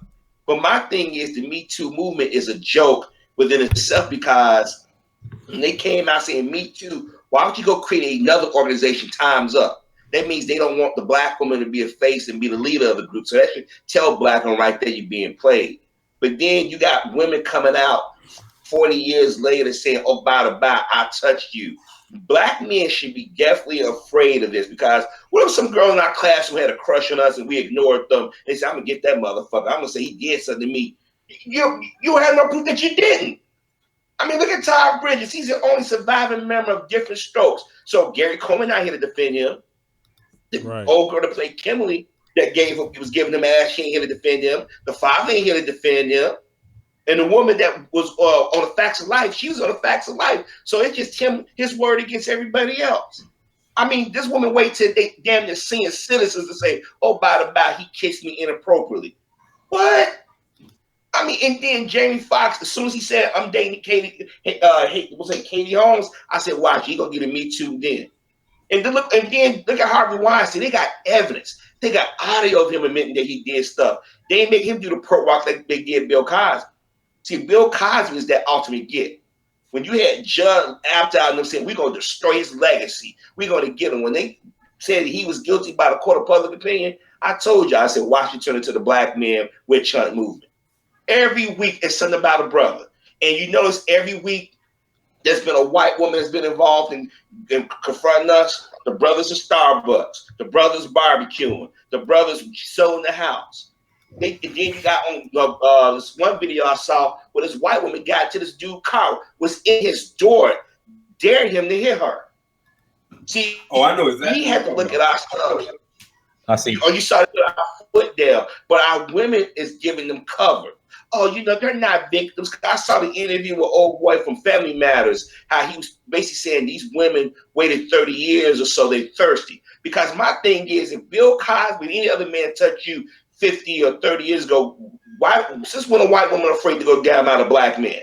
They're taught from the cradle, from before they can walk, talk, or whatever, to say that nigga is the enemy. Don't let him touch you. I've never seen a white woman being afraid to damn out of black men. Now it's like, Bill Power, really? Dr. Huxtable?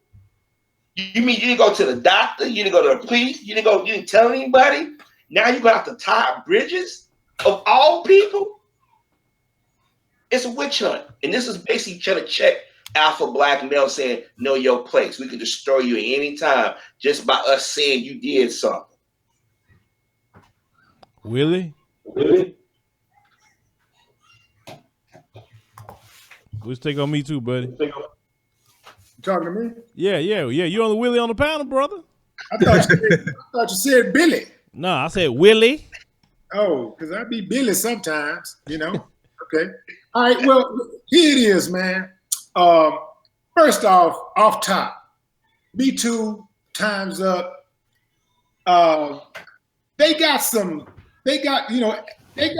good qualities in terms of fighting for women's rights. When it's really about a woman that has actually been victimized. So it's so there at its core, when you talk about that part of it, it seems like something noble to get behind. But then it brings you back to when you have the wrong kind of people involved and you have power that corrupts, and then absolute power corrupts absolutely. And it reminds me of what goes on in the police department. At its core, the police department idealistically sounds like a great idea. We're going to have these groups of people who are signing up to protect the neighborhood. And in some cases, they serve as deterrents to crime. In some cases, they go in and they take down the bad guy. But all too often, because they have so much power, they abuse their power. And this is what's going on with the Me Too movement and the Time's Up movement. They're abusing their power and they're allowing women to actually come out and straight up lie. And they're backing these lies without doing any type of vetting. As soon as a woman say, Me Too, okay, we got you, girl. And they go right in and start attacking a man and trying to bring him down. And even if the man is innocent of the crime, just the accusation of sexual assault taints your name. It puts a stain on your relationships, and it makes people become withdrawn from you in terms of business and even in your personal life. So this game that they're playing is very, very dangerous. And I suspect that sometime real soon that the tables will turn and men will start fighting back a lot more vigorously. And I do believe also there will be some actual casualties along the way with some of these women who are coming out and accusing men of these things, because some of these women, everybody ain't gonna accept it. I'm gonna tell you straight up, everybody not going to accept you lying on them. Everybody just not going to just roll over and say, okay, yeah, you lied and I got to accept it. And I say this too, about the Me Too movement, the Time's Up movement. They look at black women as a joke. Black women always jumping on the ride for white women causes. And they get nothing out of it in the end. They out there marching, they out there organizing, and then when the police ride on black women, where is Me Too? Where the hell is Time Up? You know what? Me Too and Time Up said, man, time is up. Shit, it's black. The black woman got attacked. Tie him up, nigga, I'm out. You know, they ain't worried about no black woman getting attacked by the police. They don't care about black women being sexually assaulted.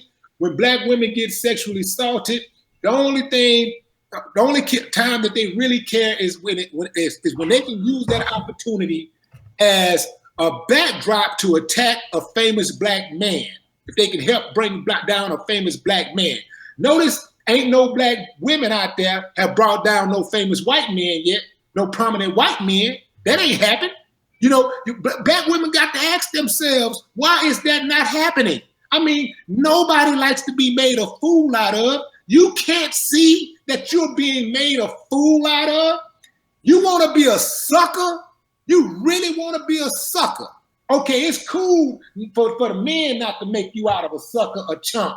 But the white women, hey, all day long, because I want to be so much like you. I want to be so much like you. I'll ride for your cause. I'll do whatever you need me to do. You know, spit on me, kick me around. While they run around here worried about how black men treat them, they need to be worried about how white women treat them. You know, while you worried about how the black men, white folks, these police officers are killing your sons, you know, you gotta think about who enabling these police officers. You know, these white police officers that kill black men, that kill black boys. Do you know these white police officers was raised by white women? Do you understand that? This is a fundamental. This shit is rudimentary. These white women are raising these white men who are killers. They are raising these white mass murderers. They're raising them. A white woman raised Donald Trump. White women, it is time for them to get called out for their part in white supremacy. White women have played an integral role in white supremacy. They are the ones who sex these white supremacists when they come home. You know, these racists, they give them sex, they give them encouragement, they give them love, they nourish them, and they raise their baby to be just like them. These are white women. These are white women roles that they're playing in this stuff. Now, of course, I'm not saying, you know, like you say, Phil, it's not all white women, every single white woman. No, but if the shoe fit, wear it, and I ain't apologizing, never. I don't give a damn what I'm trying to do out here. I got a lot of things going on. And if somebody don't like what I'm saying, I ain't apologizing. I don't give a damn because I ain't trying to be right. I'm trying to be righteous. So I'm telling you straight up what's going on. It's time for them to start. People got to start opening their eyes and seeing what the play is. They've been running the same play for the last 400 some years. We see what they doing and we still falling for the damn play. It's like, man, I know it. If I know a play that somebody finna run, I can guarantee you if I used to box, okay? Now, I can sit back and watch a fight and I can tell you what a fighter gonna get hit with, get knocked out with. I can tell you just by studying that fighter for one round, I can tell you if he don't make a correction, this is what the punch that's gonna knock him out. Now, I'm sitting back here and I'm watching the play. I'm seeing how they doing it. I see the play, I see the drug play that they're running. I see the play that they're running on getting black men to sell drugs. It's a very, very simple play. Black daddy out of the house, black male, 14, 15 years old, want to be the man of the house, ain't no money. Mama been calling you the man of the house. You got to start acting like a man of the house. You're already having sex, so you got to start bringing in some money because nobody likes to be poor and be suffering and see their mama suffer. So let me get on out here and try to be the man that my daddy was and fill his shoes prematurely. Now, next thing you know, I'm dead or I'm in jail because I'm selling dope. I'm out here because I'm trying to get it. That's the play. So you dead, you in jail. Your life is over. You know, you get out of jail, you got a jacket on your back, and whatever you was trying to work for, all that money you was trying to get, whatever that was you was trying to get, when you get out of jail, you got to start at square one and you still got them same problems. Only thing different is that now you got a jacket on your back. You can't even live in certain places. You can't even live in certain apartment places and stuff when you got that jacket on your back. So now you've made your situation just that much harder. And as far as like the men having sex with these women, that's in the Hollywood. Let me tell you, man, everybody know about the casting couch. That's part of the game. Look, it ain't just Hollywood, it's life, period. I do something for you, well, what you gonna do for me? Now, you can play the game or you ain't got to play the game.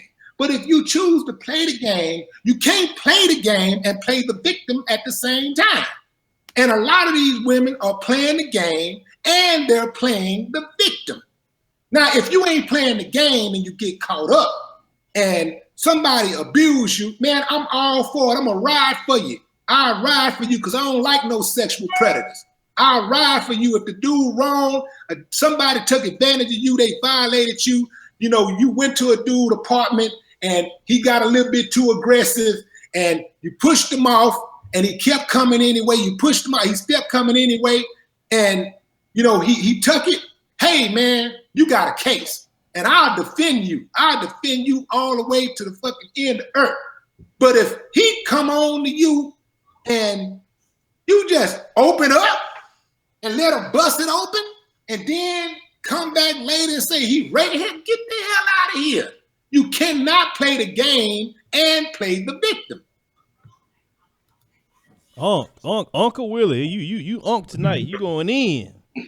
Willie going in. For real. But you know what, Willie, I'm reading the chat room as you talking, man, and you spit nothing but that high five, and that's what, you know, the people need to hear, man. Because see, this the whole reason we wanted to have this is because black men do not get environments to talk like this, because all these shows on TV is full of women. They don't let black men talk.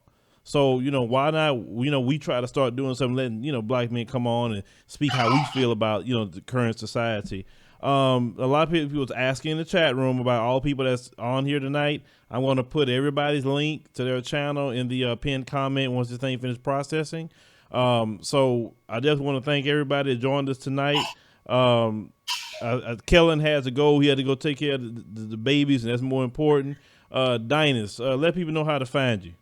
Yeah, man, everybody can find me. First of all, everybody, thank you for joining us. Phil, the panel, thank you for having me on. Guys, go to search for Uhuru. That's all one word. Search for Uhuru. Uhuru spelled UHURU on YouTube, Instagram, Snapchat, Twitter, and Facebook. Also, Africa personified on all of those platforms. Again, it's search for Uhuru. Hopefully, the moderator can type, you know, the link to my YouTube page. Subscribe. Basically, our platform is connecting the diaspora with Africa and building that bridge. So search for Uhuru on YouTube, Instagram, Snapchat, Twitter, and Facebook. Thank you. All right, Tareen, let people know how to find you, brother. All right, my channel is, well, the first channel is Tareen Rain Reloaded, and my live stream channel is Rain in Real Time. That's spelled REIGN in real time. All right, Harvey, let people know how to find you, brother. A lot of people saying, "Oh, I didn't know his new channel is," so let them know how to find you. Yeah, I'm almost afraid to even say this channel and be flagged down again. Your World, Your Views on YouTube, and also on Your World, Your Views, also on Black Junction. Yeah, if you don't see me over here, you see me over there, or I'll be trolling. I wouldn't say trolling. I better not say trolling. That's a loaded word. You'll see me in the comment section of the Advice Show, Tori Ray. All right, Willie, let people know how to find you if they don't know, because some people didn't know who you were. Willie, let them know who you are. Tell them some respect on your name. It's all good. Google man. Hey, if you want to check me out, you know, I'm most active on YouTube. So my YouTube page is Willie D Live. And also my information, any information you need is you can catch in the profile, or well, in the description. Now, before I do go, man, I just want to say to the panelists, man, thank y'all for being soldiers. Thank y'all for riding for us, man, because we need y'all. And Phil, thank you, man, because we don't need no one person trying to do it and trying to be the end all be all and the only person, the only source, because they take down that one person, they take down the whole movement. But if we got kindred spirits and we got hundreds of us, not just a dozen, but hundreds of us out there riding like that, they can't get rid of us, and we making miniatures of us. They can't get rid of us. And that's right there, man, what y'all doing. What people that's watching this show got to understand is the sacrifices we make to bring y'all this type of information. We ain't making no friends by making this type of content. We ain't even getting no major money by putting this type of content on the platform, because YouTube automatically, when you upload something like this, YouTube automatically will send you a message saying that your video is something they put on there about limited views. You're gonna get limited views. Demonetized. This gonna be demonetized. Trust me. What's that?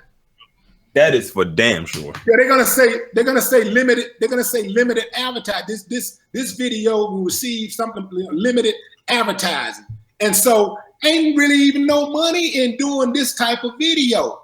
So people gotta understand. Not only are we, it ain't no major money in doing these type of videos, but also we risk. People are actually risking their lives and other opportunities that could come with that. Because I'm gonna tell you, it's a lot of people that's afraid of this type of message, and some of the biggest cowards who are afraid of this message are the people that actually could benefit from it the most, and that's Black people.